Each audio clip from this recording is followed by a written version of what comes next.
D news Marathi, आपलं शहर आपली बातमी। नाशिक, बलात्कार करणाऱ्या मुख्याध्यापक व शिक्षकाला फाशी द्या, तहसील कार्यालयावर मूक मोर्चा। इगतपुरी तालुक्यातील टाकेद बुद्रुक येथील एका खासगी शाळेतील 13 वर्षाच्या अल्पवयीन आदिवासी विद्यार्थिनीवर बलात्कार करणाऱ्या मुख्याध्यापक व शिक्षकाला फाशी द्या या मागणीसाठी सर्वपक्षीय पदाधिकाऱ्यांचा इगतपुरी तहसील कार्यालयावर महामूक मोर्चा करण्यात आला। नाशिक मुंबई महामार्गावरील बोरटेंभा फाटा येथून या महामूक मोर्चाची सुरुवात करण्यात आली। ज्या दिवशी ही गाडी माफ असणारी घटना घडली त्या घटनेच्या दिवशी पळून जाणाऱ्या 6 शिक्षकांवर निलंबनाची कारवाई करण्यात यावी अशी मागणीही निवेदनाद्वारे करण्यात आली।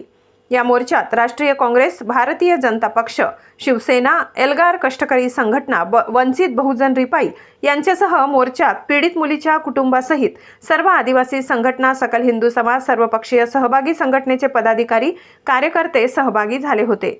यावेळी नायब तहसीलदार धनंजय लचके यांना निवेदन देण्यात आले। डी न्यूज मराठी विशेष प्रतिनिधी इगतपुरी। संस्थेला ही काळीमा फासणारी अतिशय निंदनीय कलंकदायक घटना घडलेली आहे आणि आम्ही पहिलेच निवेदन दिलेले आहे की फास्ट ट्रॅकमध्ये कोर्टात ही केस चालून आरोपीला फाशीचीच शिक्षा झाली पाहिजे। त्याच्यामुळे पुन्हा गुन्हा घडतानाच होणार नाही। विचार करेल तीनदा की आपण हात लावावा की नाही। आपल्या नातीच्या वयाच्या मुलीवर इतका घृणास्पद प्रकार केलेला आहे, त्याला कोणतीही माफी न देता लवकरात लवकर फाशी झाली पाहिजे।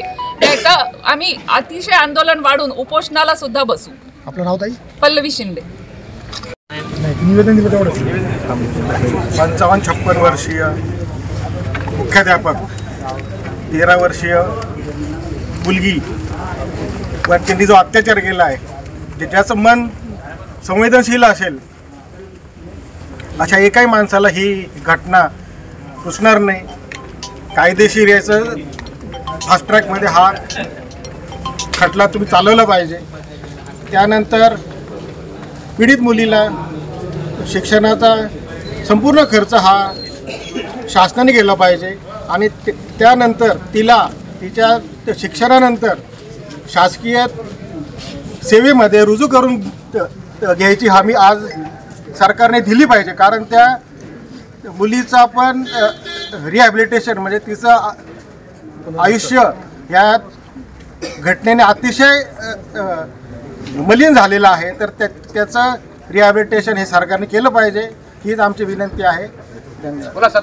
स्थान अतिशय उच्च ठिकाणी असतं आणि आमच्या एका ग्रामीण भागामध्ये, आदिवासी भागामध्ये जे सर्वसिद्ध टाकेद जी शाळा आहे ती अतिशय नावाजलेली आणि 40 वर्षापासून खऱ्या अर्थाने ज्ञानदानाचं काम ज्या शाळेमध्ये चालू आहे। आम्ही सर्वजण त्या शाळेत शिकलो आहे, पण खऱ्या अर्थाने या काळामध्ये शिक्षक आणि संस्थेचं जे काही शाळेकडे दुर्लक्ष आहे त्यामुळेच खऱ्या अर्थाने अशा साऱ्या घटना घडतात। झालेली घटना ही स्वतः मुख्याध्यापकाने केलेला आहे, म्हणजे कुंपणाने शेत खाल्लेलं आहे। यालाच जबाबदार ज्या पद्धतीने ते गुन्हेगार आहेत त्याच पद्धतीनं संस्था चालक पण आहे।